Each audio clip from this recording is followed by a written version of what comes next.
મૂકી દેવાનું.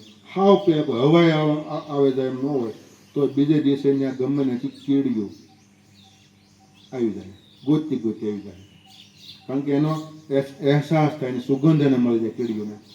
હાવ પેક હોય તો આવી જાય. બસ એ જ રીતે દેશી અળસિયા ઊંડે સુધી સમાધિ અવસ્થામાં આવી ગયેલા હોવા છતાં પણ દેશી ગાયને સુગંધની, દેશી ગાયના સાણની સુગંધ મળ્યા પછી સમાધિ અવસ્થા તોડીને પાછા પોતાની ગતિવિધિ શરૂ કરે છે. કઈ રીતે ગતિવિધિ શરૂ કરે છે? તો દેશી અળસિયો એક દિવસમાં 12 થી 17 વખત 24 કલાકમાં જેમને ઊંચે જાય નીચે જાય, ઉપર નીચે જાય, પણ દર વખતે નવો રસ્તો બનાવે છે. એકને એક કાણામાં ફરી કોઈ જાતું નથી.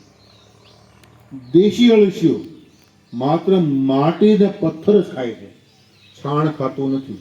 આપણને વર્મી વોશ, વર્મી કમ્પોસ્ટ બનાવવાના બેડ બનાવવામાં આવે છે ને, ઘણી એજન્સીઓ દ્વારા આપે છે, તો એ અળસિયા માત્ર છાણ ખાય છે.